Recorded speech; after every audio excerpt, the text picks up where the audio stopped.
What's this? No. Ba ba boop boop. La la la.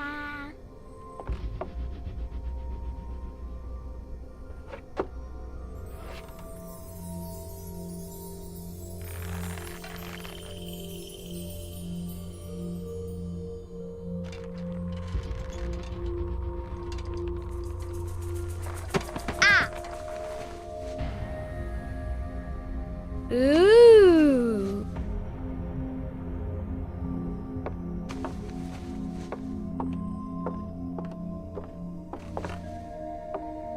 Oh, look! It's a book!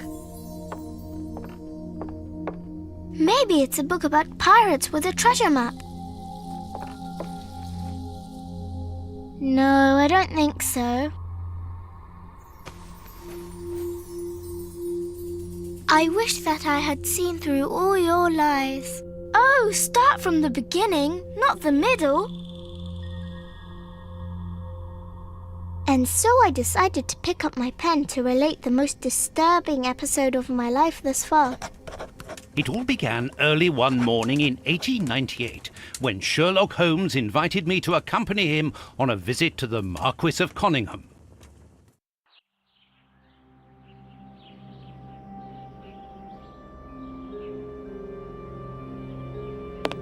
Watson, my dear fellow, we can now go and inform the Marquis that we have found the Samoan necklace, and very much faster than Inspector Baines, too, which pleases me.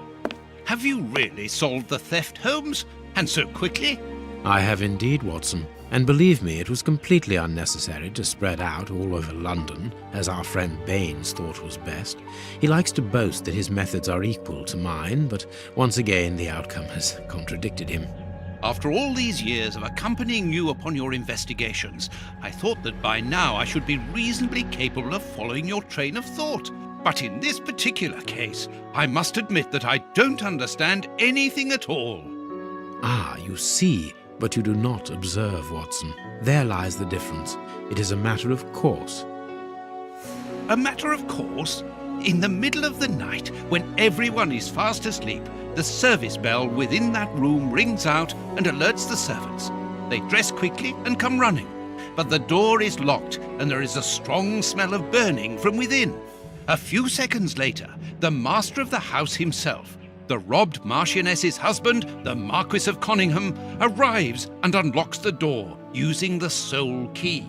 A fire has started inside the room, but they have managed to arrive in time to put it out. It is at that moment that the Marquis realizes that the famous Samoan necklace, which had been safe within its glass cabinet only a few hours earlier, has now disappeared. In order to explain, let us confirm my theory before the arrival of Inspector Baines.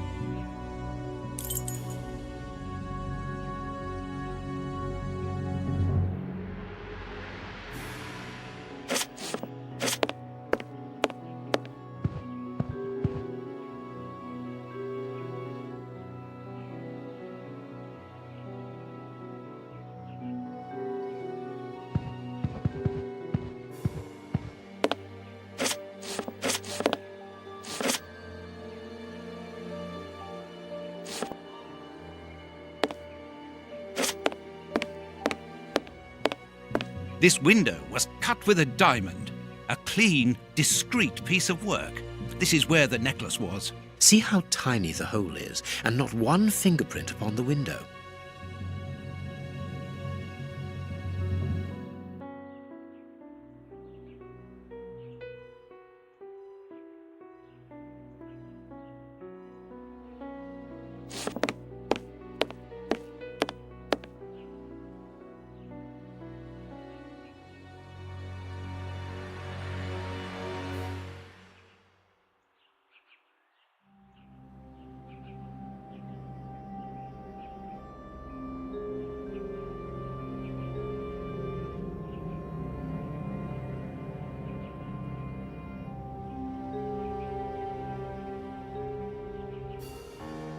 All the windows are locked. They've not been forced.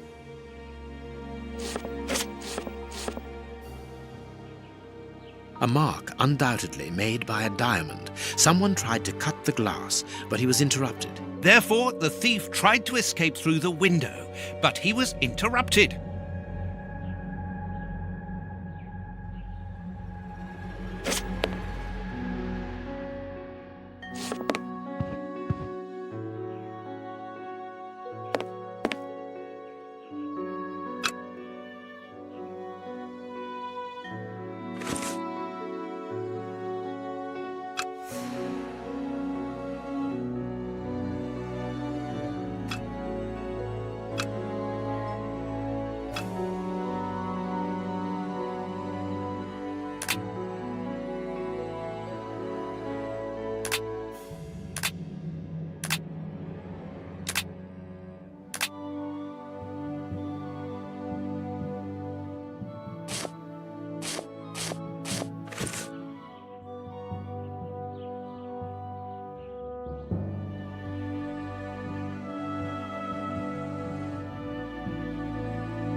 I need something.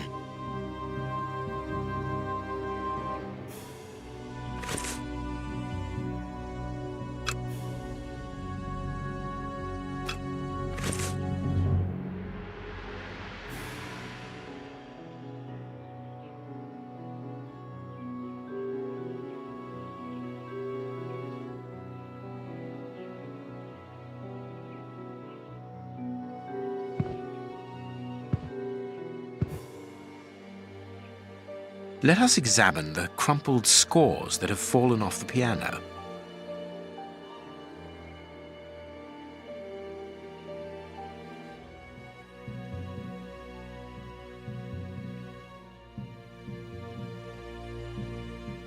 These sooty prints were left by a tiny hand. I don't understand why these music scores are covered with soot.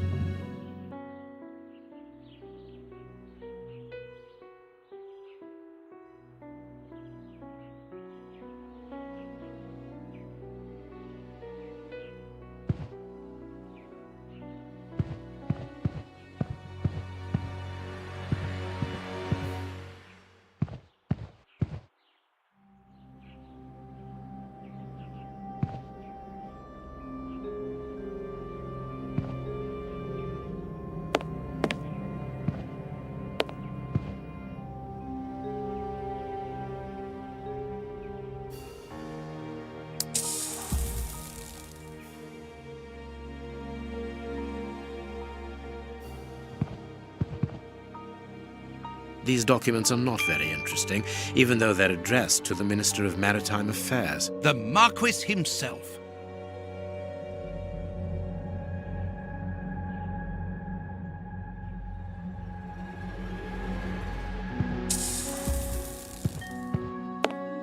The fire started here, just beneath the bell pull. Whoever pulled the cord would have had his feet in the fire, unless it was pulled before the fire started.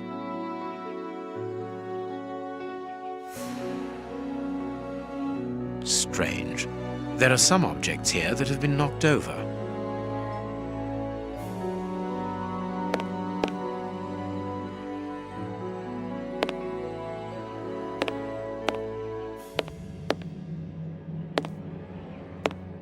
The chest wasn't opened. The necklace wasn't in it.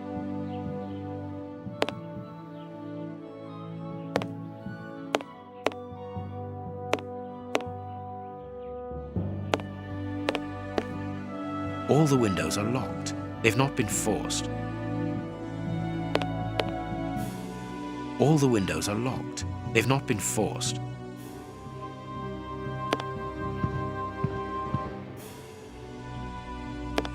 Not very well kept, this aquarium.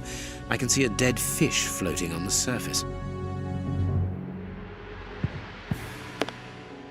This draft screen makes an ideal hiding place. As the theft was committed at night, I conclude that the thief hid himself behind the draft screen and waited until he was alone in the room.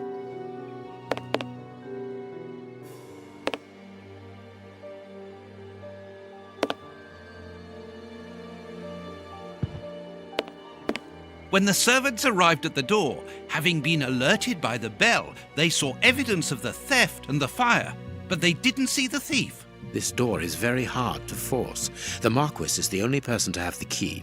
The thief could not get out through here until eventually, when the door was opened by the servants.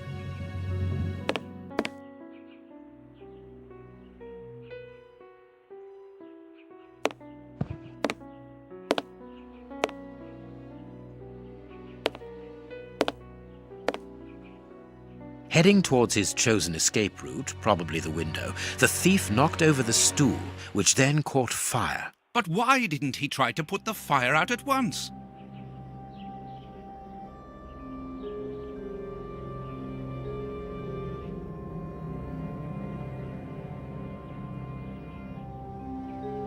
Footprints. You are not going to get on your knees to examine them. There is no need. It is soot. The servants must have trodden in it while they were putting out the fire.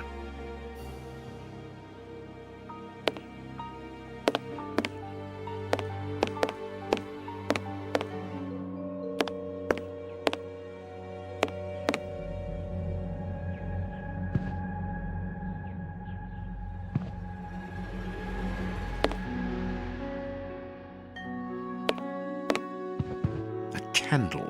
It must have fallen from the chandelier.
Strange. There aren't any prints. Yet I'm sure that the thief hid here. Ah, Mr. Holmes. You're already here. Good morning, Inspector. You've arrived just in time. Scotland Yard arrives like the cavalry, always in the nick of time. Ah, but I know that satisfied expression, Mr. Holmes. Have you already solved the case? It's possible. We have retraced the thief's rather unusual footsteps. He is a true acrobat. But what I cannot understand is that when the servants entered the room, there was no one to be seen. An acrobat, perhaps, but an invisible one? I do not think so. The only explanation is that the thief escaped before the servants arrived. I don't know how, but there is no other way. Half a point for the doctor, nil for the inspector. I am pleased to see that you find the situation amusing, Mr. Holmes. Very well then, explain. Dr. Watson was correct when he mentioned acrobatics, but he is mistaken about the nature of the acrobat. As for you, Baines, you're quite incorrect, as the thief was in the room when the servants entered. Explain, for heaven's sake, Mr. Holmes. Watson, how could a thief be missed in the middle of 8 men? I don't know. Because he is very small? Stop teasing us, Holmes. Exactly, because he is small. Small and remarkably agile. You're thinking of a monkey? And a trained monkey at that, without a doubt, a Leontopithecus rosalia from Central America. The animal had been hidden inside the room for several hours, calmly awaiting the signal from his master. Once night had fallen and the room was empty, a high-frequency whistle alerted the monkey that it was time to begin the procedure for which he had been trained. The monkey emerged from his hiding place and used the point of a diamond to open the glass cabinet and steal the necklace. He headed across to the window by the chimney, but knocked over the stool, which in turn knocked aside the fire guard and started the fire. The frightened monkey jumped from the chimney by swinging from the bell pull, thus alerting the house servants. He then went to the window and began to use his diamond to cut a hole, but was interrupted by the staff trying to gain entry via the door, and he panicked again. He ran across the piano, scattering the music scores onto the floor, before hiding inside the chandelier, knocking over a candle. Finally, the servants and the Marquis entered the room, leaving the door open while they put out the fire. It was during the confusion that our agile little thief made his escape through the doorway. As simple as that. A brilliant explanation. Bravo, Holmes. And the necklace? I can see it from here, my friends. It's right in front of us. We have searched the room from top to bottom, Holmes. How were we unable to find it? Because we paid insufficient attention to the only victim of this affair. What victim? No one is dead? Yes, Watson. A poor goldfish whose destiny was to die, crushed by one of the most precious necklaces in England. The aquarium is just beneath the chandelier. I understand. The little monkey had likely hung the necklace around its neck and lost it when he leapt from the chandelier. The jewels fell into the aquarium, where they remain now.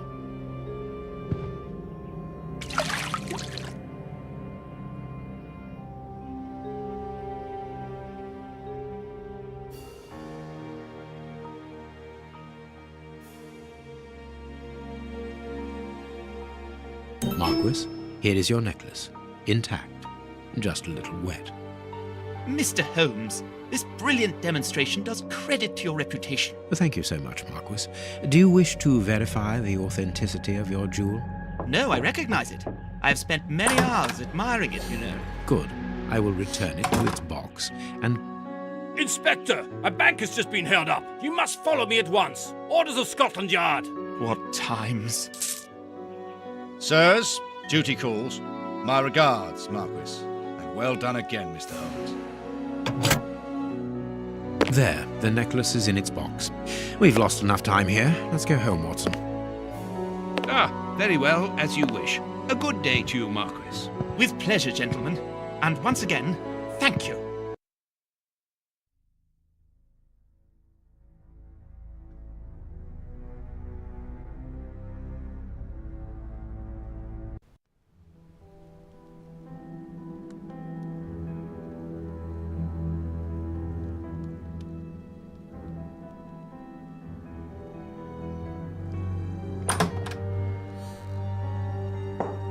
This morning's newspaper.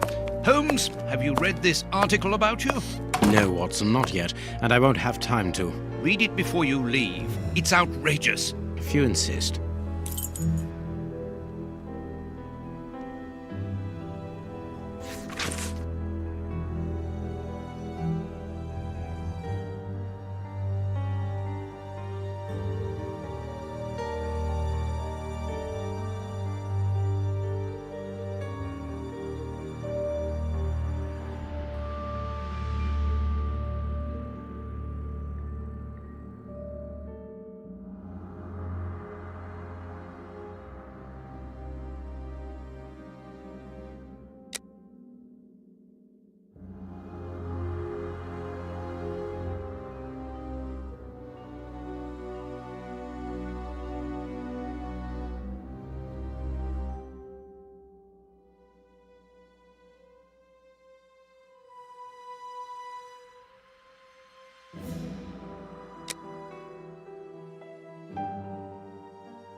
Prince Woodville, French culinary expert and bagpipe player, might be our next king.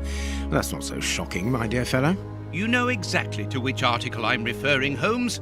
How can Farley dare to tarnish your reputation like that? You know, Watson, that wherever glory walks, jealousy is bound to follow. As for the forgery of the necklace, I suspect that we shall soon be enlightened in this regard. Come in, Inspector Baines, the door's open. Ah, Mr. Holmes. How did you know I was here? You are one of our rare visitors who avoids the second-to-last step of the stairs, which creaks dreadfully. And if I add the clinking of the handcuffs at your belt, to what do we owe the pleasure of your visit, Inspector? Have you read that rag?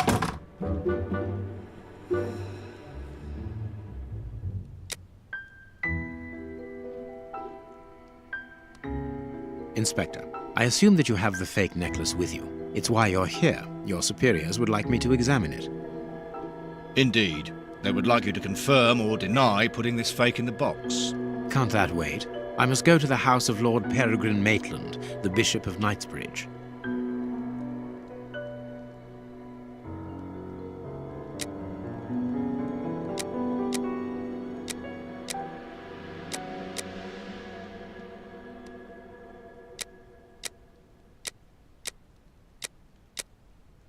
Inspector, I assume that you have the fake necklace with you. It's why you're here. Your superiors would like me to examine it.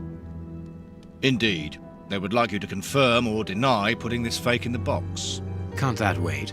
I must go to the house of Lord Peregrine Maitland, the Bishop of Knightsbridge. Inspector, can you explain this slander? Has the necklace of the Samoas really been replaced by a fake? I don't know how the reporter got hold of the information, but it's true.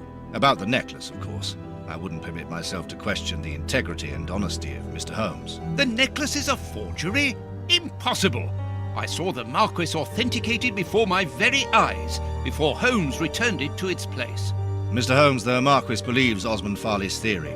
I shouldn't be surprised if the reporter isn't behind all this slander about you. He's a freelancer, well known for his explosive and subjective articles. In any case, the Marquis assures us that you were the last person to have the necklace in your hands. Let's return to the Marquis's house, Holmes. I'm sure that we'll have no trouble in taking apart this theory. It is unnecessary. Such allegations collapse on their own, like one of Mrs. Hudson's soufflés. Let us leave the police to solve this problem and turn our attention to the matters in hand. Perhaps you are right, Holmes.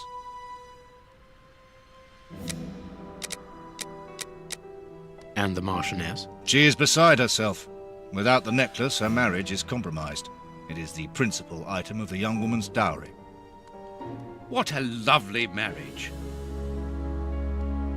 Holmes, forgive me for insisting, but don't you want to examine the fake jewelry? Watson, I have an appointment, and it's out of the question that I arrive late.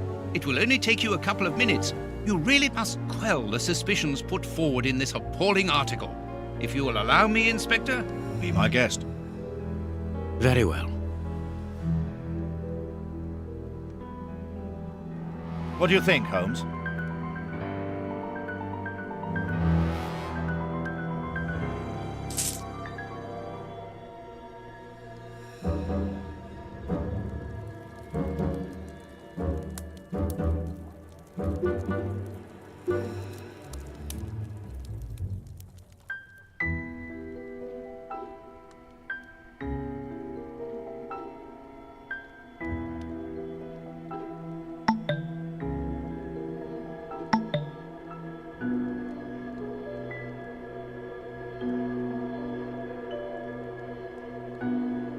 This pearl is a different color.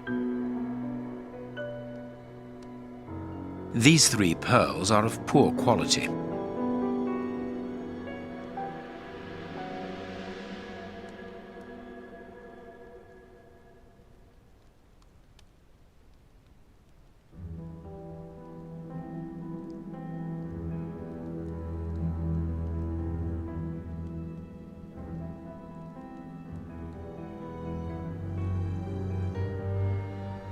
This pearl is too small. It is not in its place here. Too many defects. This necklace is a fake.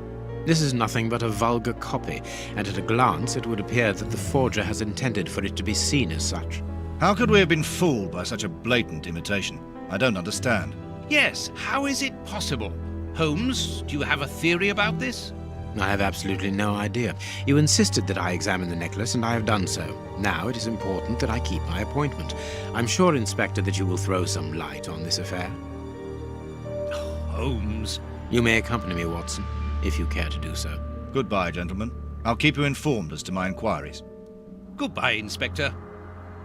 You mentioned a bishop, didn't you? Are we going to his home? Yes, the Bishop of Knightsbridge. I put his address on our map of London on my desk. Would you get it for me, please? All right, Holmes.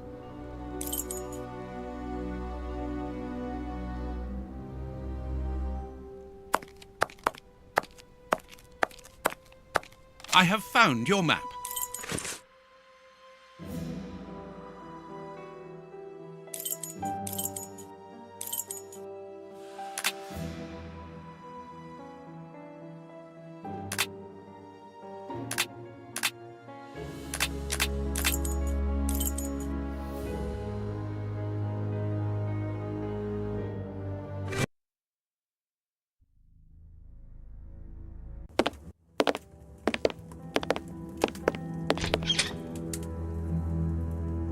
The police?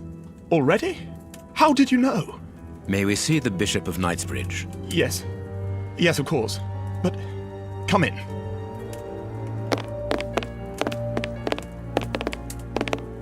What has happened, Reverend? What? I don't know. It was last night, I think. I only just arrived, and I have made this macabre discovery. My God. How horrible.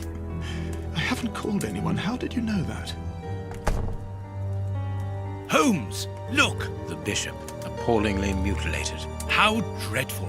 Mutilated. And killed. He was such a good man. How could anyone be so brutal? Look at him. He is barely recognizable now. How could any of God's children be responsible for that? They were evidently unworthy children, Reverend. Now do please try to calm yourself and focus, because we will need your assistance. Do you have any idea as to the motive behind this? I haven't had time to do an inventory, but nothing appears to have been stolen. And anyway, His Excellency didn't own anything of great value. I don't know what else I can tell you. Note this down, please, Doctor. Doctor? But you aren't the police? No, Reverend. I am Sherlock Holmes, and this is Dr. Watson. We are here at the request of the Bishop. In that case, I must ask you to leave, and not to touch anything. I must get in touch with the authorities without further delay. Reverend, when the inspectors of Scotland Yard find themselves at a dead end, which they quite often do, I assure you, then they turn to me for help. If you will allow us to continue our investigation, then you shall have the answers to all of your questions. Out of the question! I don't even know you! I'm going to call the police, whether you like it or not. It would be better for everyone, Reverend, if you kept your temper. Watson, are you taking notes? This affair promises to be a complex one. Therefore, we must not overlook the slightest detail. Yes, Holmes. I am keeping a meticulous set of notes. I have created a very clever deduction board. One thing we can be sure of at the moment is that this crime was not for gain. The Reverend has informed us that nothing valuable was stolen, and indeed, it would seem that the Bishop had nothing of any worth to take. Very good, Watson. Do continue.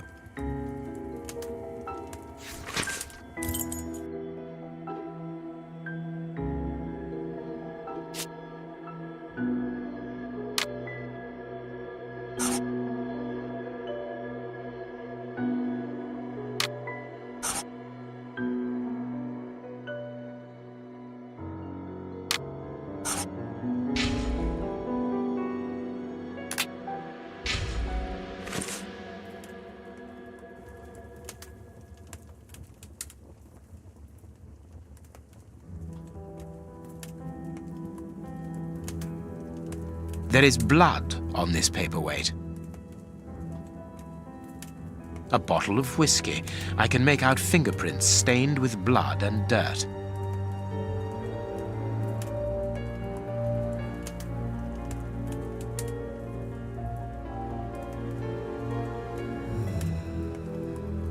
The fingers have been crushed and violently struck.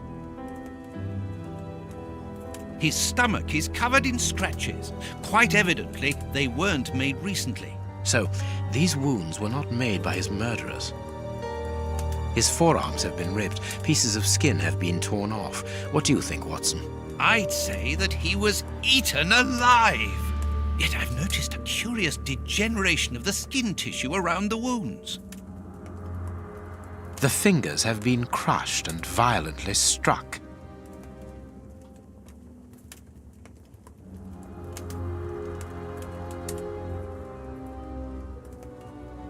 A piece of rope that was used to tie up that poor man.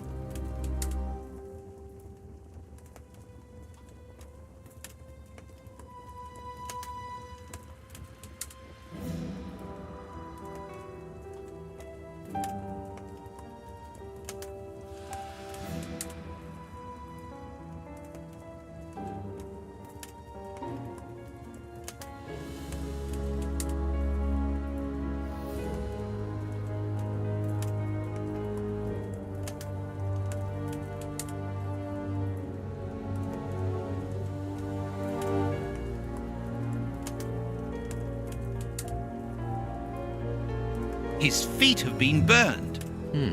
My first impression is that he wears a size 9 shoe. You! But what does it matter, Holmes?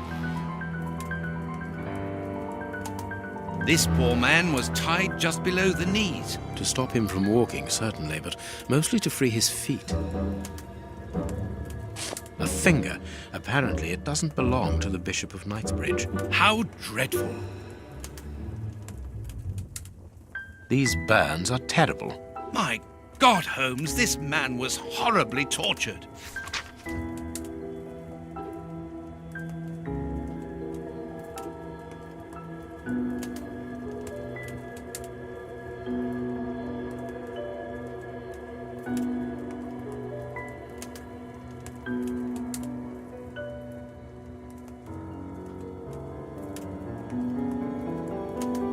You can see by his expression that he suffered terribly. His mouth is covered in blood, and I can make out strips of skin between his teeth. My dear friend, everything points to this man having gnawed at his own forearms. That's unbelievable, Holmes. His chest has been lacerated, I would say, with a very sharp and fine blade.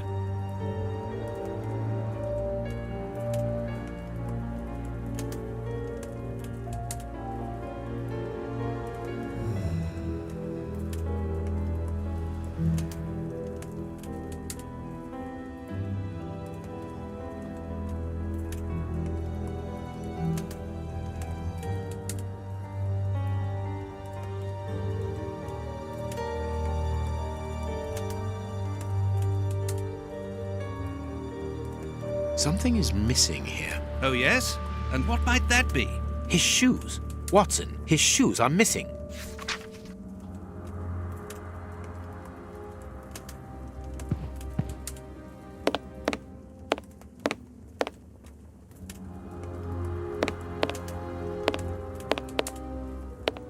A broken bottle of whiskey. However, the Bishop of Knightsbridge was known for his sobriety. It would seem that the brutes who tortured the bishop to death were intoxicated with alcohol.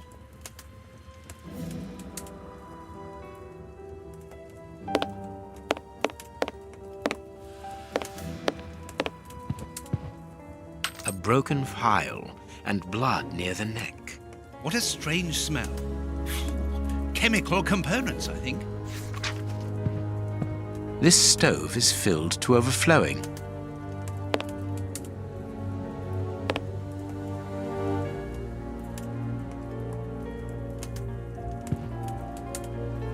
You have no right to search here.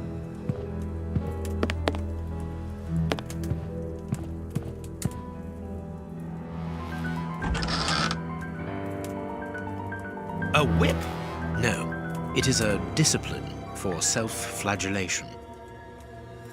This metal rod is for fastening the chilies. It's a cilice designed to bruise the person wearing it. The bishop wore it as repentance. This very pious man must have had the habit of mortifying his flesh as a means of repentance.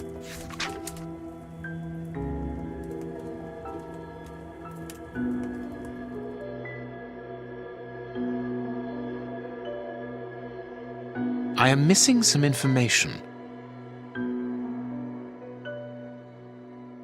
Impossible to open it. Reverend, I'm missing something, an implement with which to open this chest. Could you tell me where to find it? No! Go to the devil! What are you afraid of, Reverend? What is inside the chest?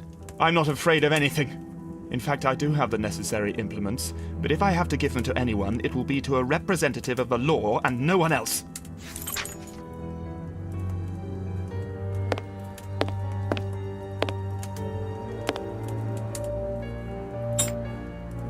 A surgical scalpel covered in blood. There isn't any doubt. The wounds on the bishop were administered with this scalpel.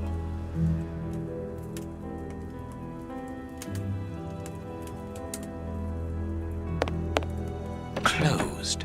The veranda door hasn't been forced. Strange. Reverend, might I have the key? No! You have no authority here. Let me call the police. Perhaps we should listen to him, Holmes. Perhaps you should let me get on with this, Watson. This door has not been forced. Where does it lead, Reverend? To His Excellency's room. There is just a mattress and a stool.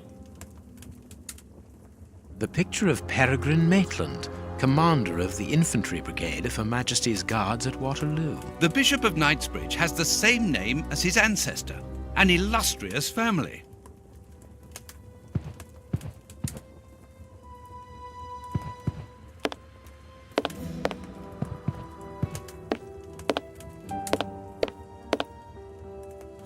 The bishop's bedroom. It is very austere. Nothing in particular here.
Watch where you're putting your feet, Watson. Have you noticed these prints upon the ground? Well, yes, those muddy marks.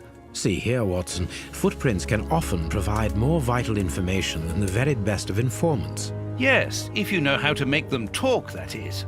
It's child's play, Watson. We will begin by excluding the contaminating prints, which are yours and mine from where we came in, and those of our dear Reverend who was so impatient to call the police.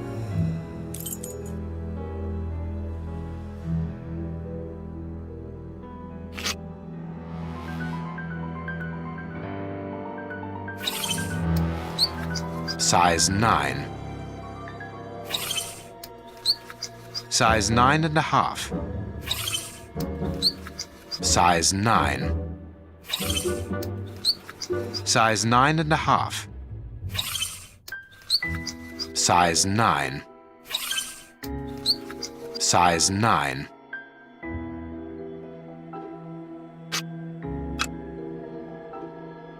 Hobnail boots like those worn by laborers.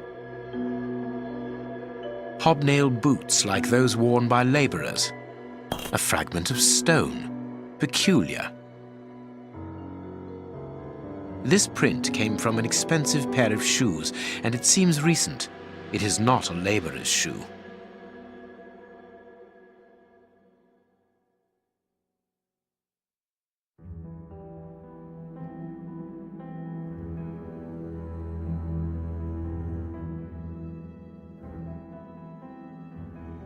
Hobnail boots like those worn by laborers. Nothing of interest here.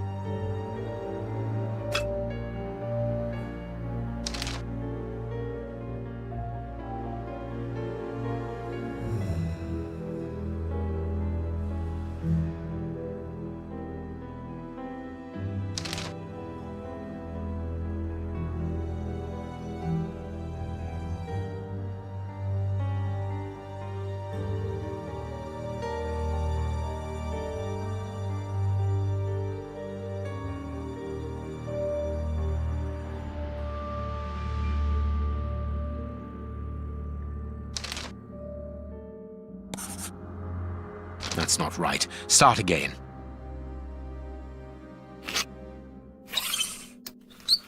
Size 9.5. Size 9.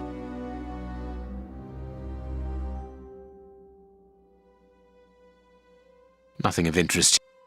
Nothing of interest here. Size 9. Size 9.5.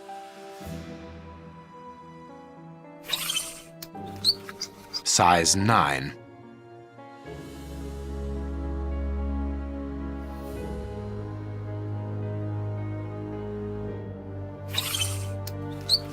Size 9. Size 9. Size 9.5.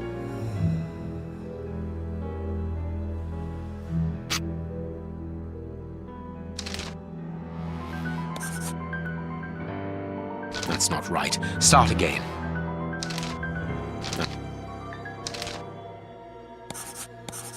Perfect. We now know that there were 3 crooks. I need something.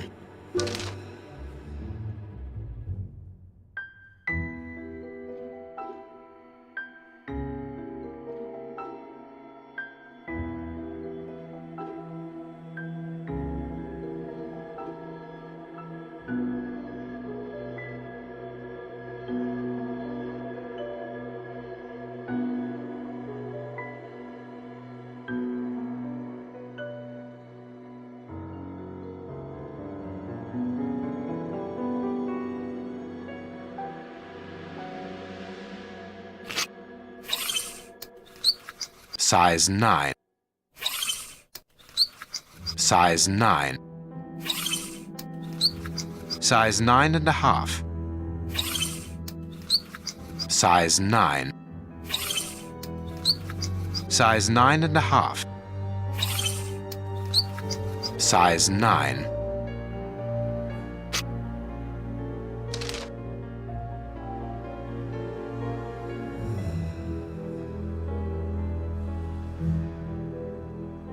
That's not right. Start again. That's not right. Start again.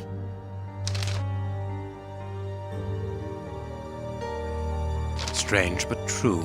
One of the crooks was wearing a different pair of shoes when he left here. Therefore, we have 3 men who came in and left again, but one of them was wearing a different pair of shoes from the ones which he came in with. So, all we have to do is look for a workman who likes Italian shoes. You have no right to search here.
I need something.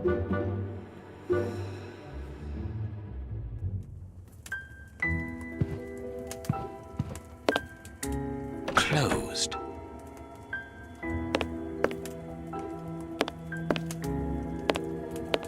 I cannot leave now.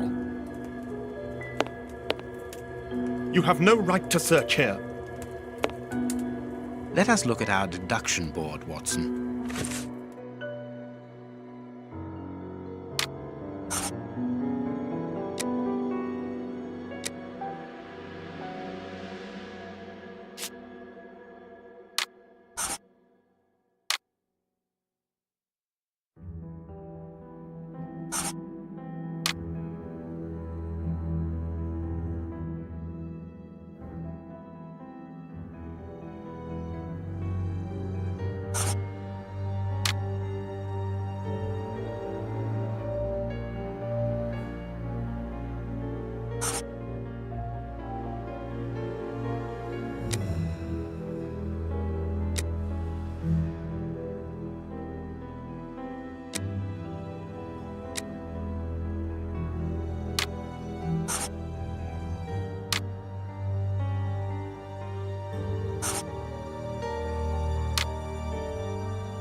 Perfect.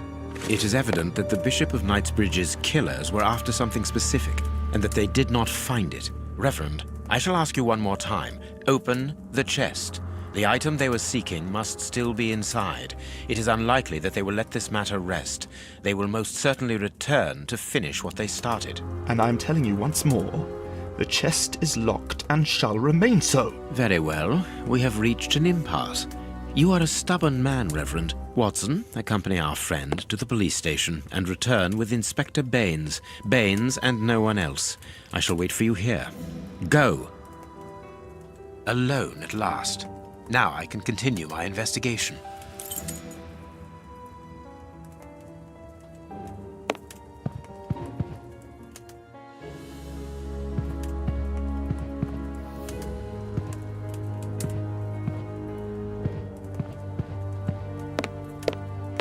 This lock should be easy to pick. Let's see.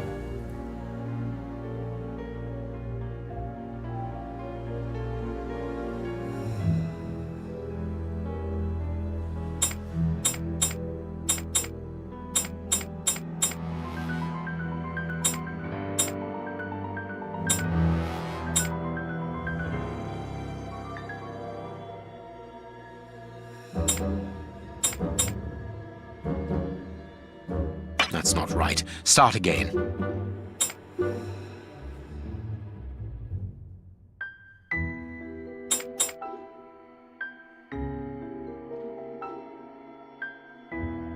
That's not right. Start again. That's not right. Start again. That's not right. Start again.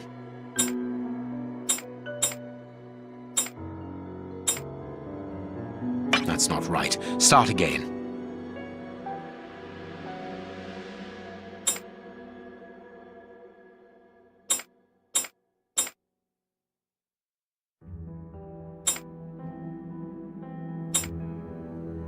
There we are.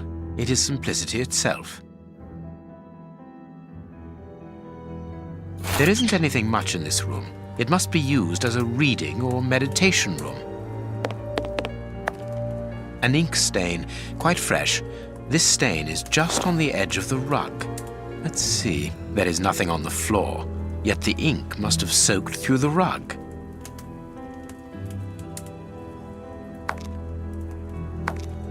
This inkwell was tipped over recently.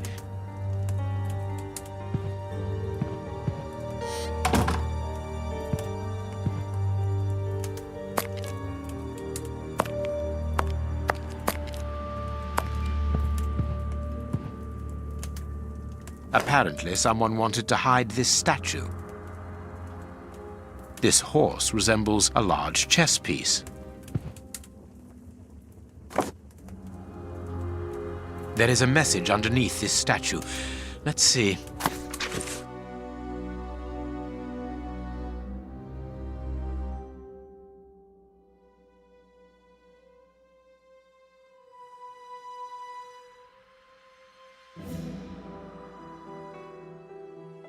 This message was written by a woman, but for whom was it intended? Interesting, this chess game.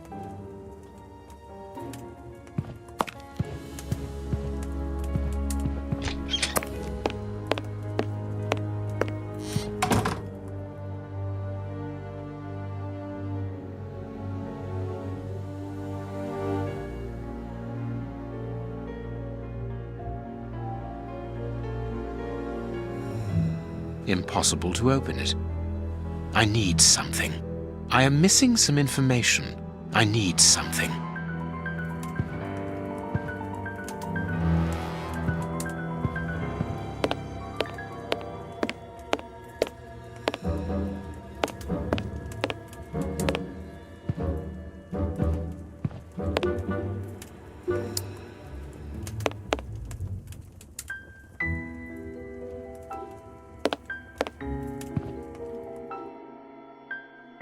I need something.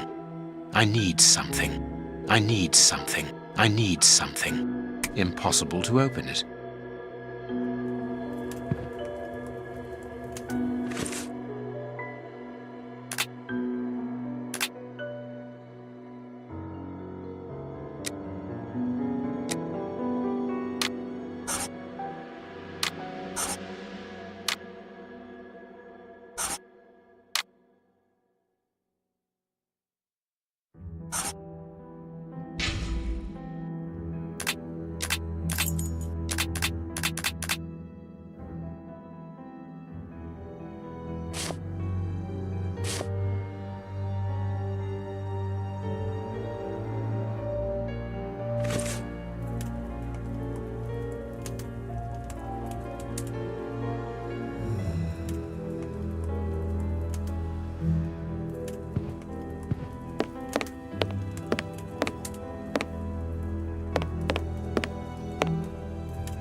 Alone at last. Now I can continue my investigation.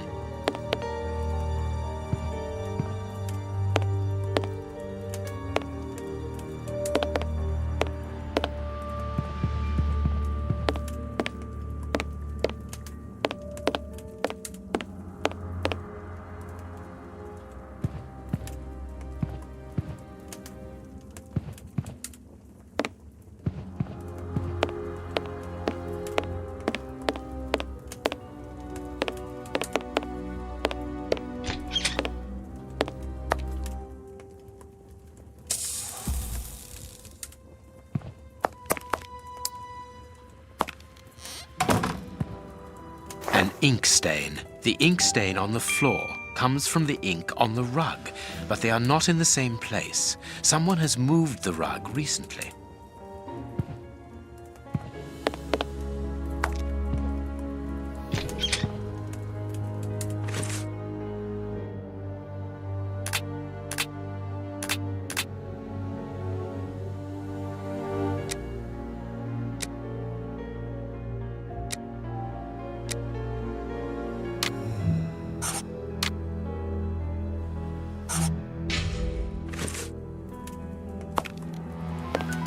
That is curious. There is something strange on the floor. Certain stones have been marked out, just like a chessboard. That is curious. There is something strange on the floor. Certain stones have been marked out, just like a chessboard. I need something.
That's not right. Start again.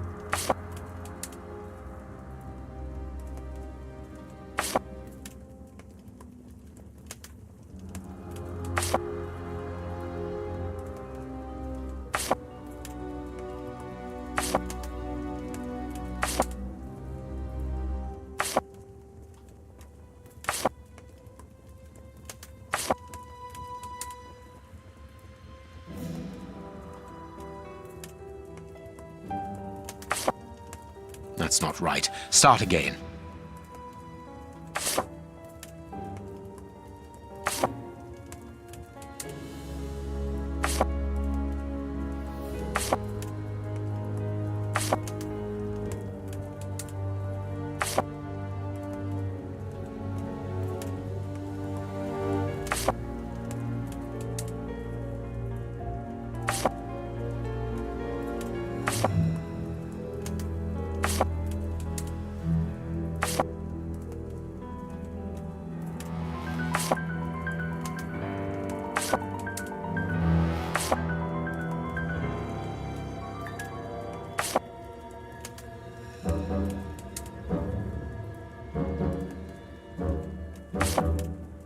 That's not right. Start again.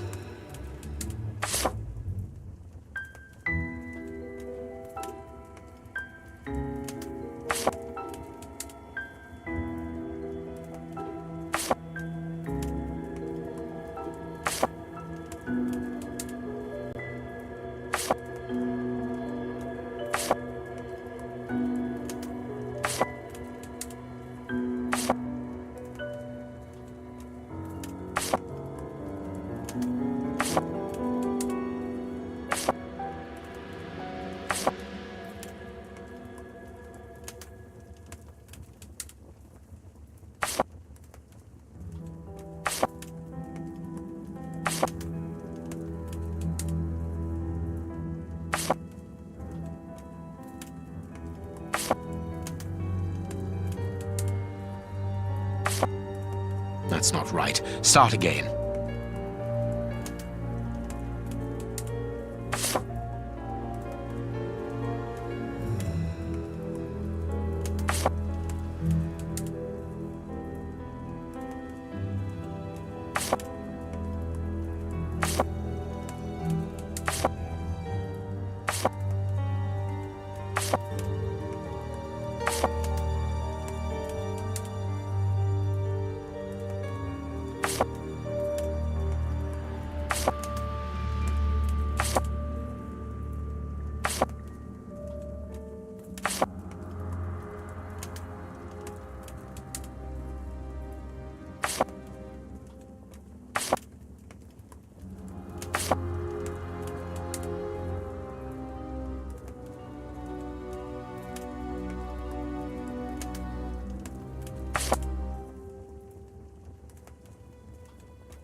That's not right. Start again.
That's not right. Start again.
That's not right. Start again.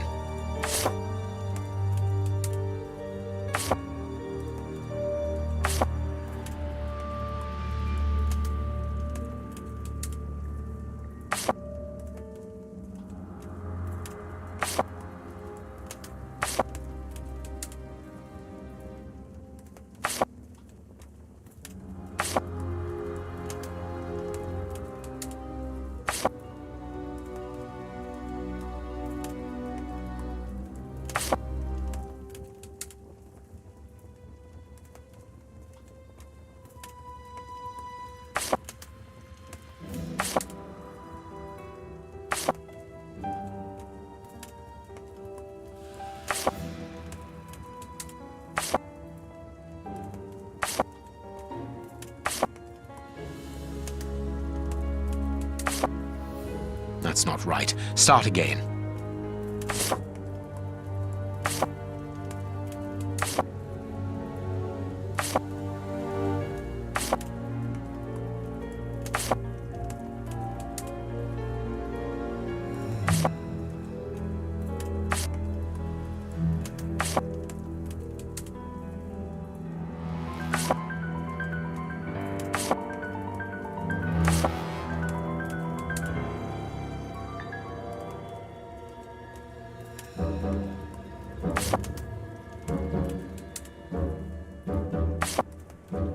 That's not right. Start again.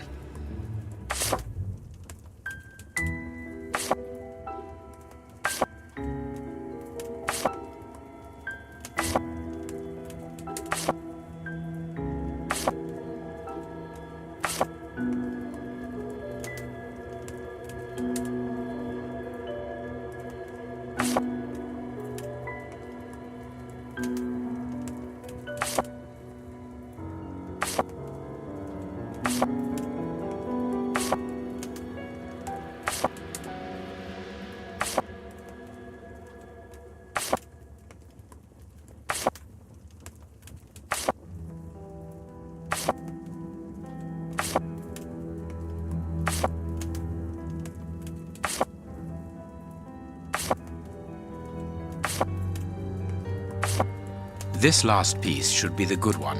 It will have to be pulled free. I need something.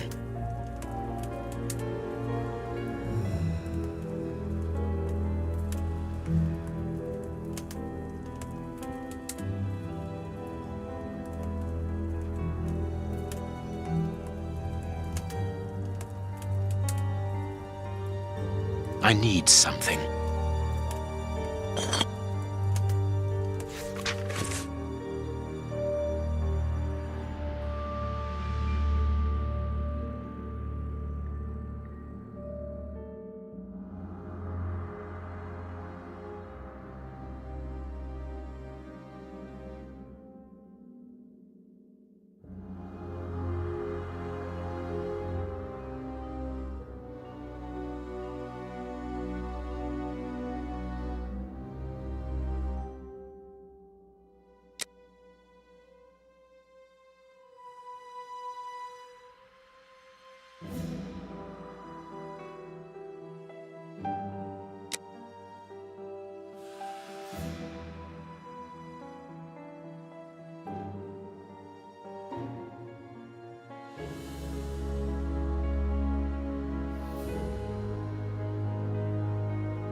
A packet of letters addressed to the Reverend.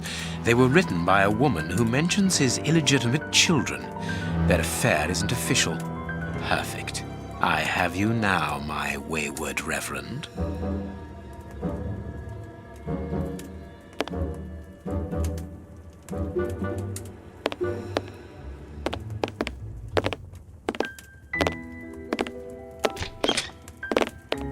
Ah, Watson.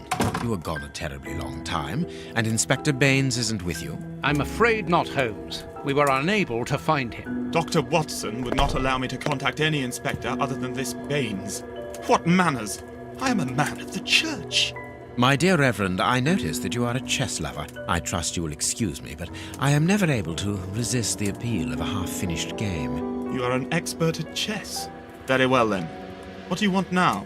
As you might have guessed, resolving your small chess problem has allowed me to discover some very interesting letters. Letters? What do they say? Reverend, why hide these letters here and run the risk of the bishop finding them? Holmes, what's in the letters? Not now, Watson. Where else could I have hidden them? My own chambers are too austere. They could offer no cover. I knew, however, that His Excellency, may he rest in peace, would not notice my game. The contents of the Bishop of Knightsbridge's chest interest me greatly. Give me the elements you hold, Reverend. Out of the question.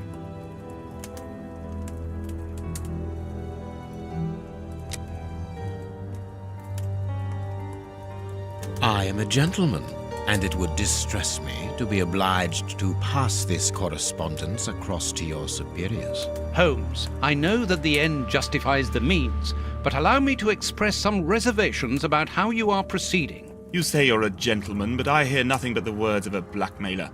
The stems that you are looking for are scattered about this room. Manage by yourself.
I am missing some information.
You have won. Evidently, as I always do. What are you able to tell us about the Bishop of Knightsbridge's last days? Did anyone come to visit him? Did he seem worried, anxious? Do not omit the smallest detail. His nephew came to see him yesterday at His Excellency's request. I found this visit a little peculiar because the young man rarely visits his uncle. Do you know why that might be? Were they on bad terms? I don't think so. It's rather a consequence of his work. The young man is employed within the archives section of the Royal Library, which doesn't leave him with a lot of free time. Do you know the reason for his summons? No, but the conversation was very heated. It only lasted for a few minutes and ended with the nephew in a terrible rage. Interesting. I've answered your questions. Will you now let me contact the authorities? I'm afraid not, Reverend. Not just yet.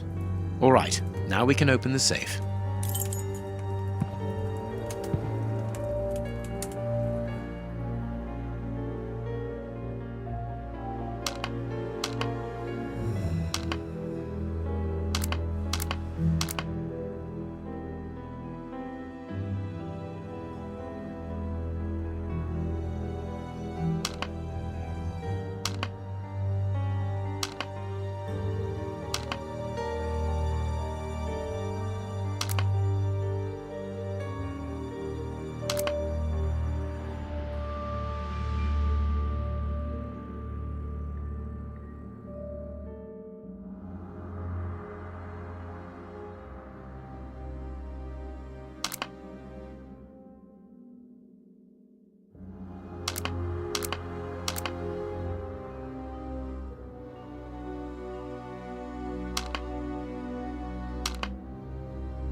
Now I can open the chest.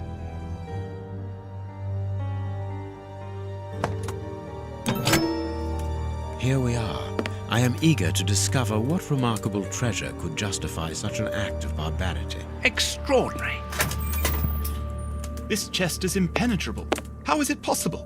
No one other than the bishop should be able to open it. You open the chest with disconcerting ease, Holmes. I've seen and heard quite enough. This time you won't stop me. Catch him, Watson. What the? But why? Run, Watson. Hurry.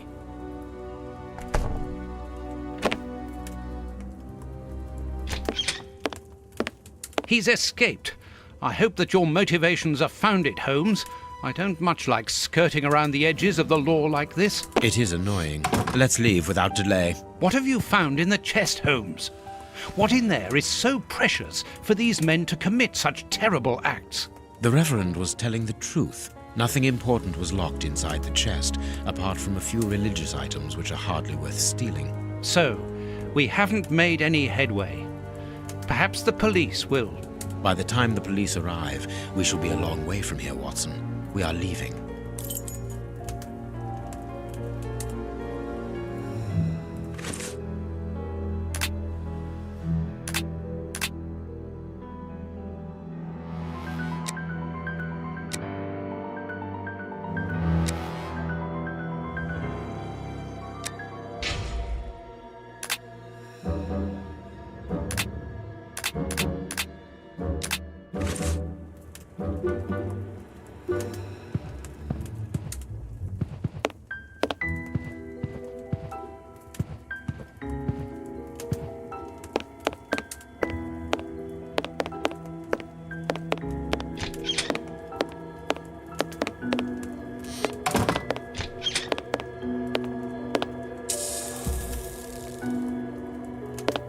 What should we do next, Holmes? Let us return to Baker Street as quickly as possible.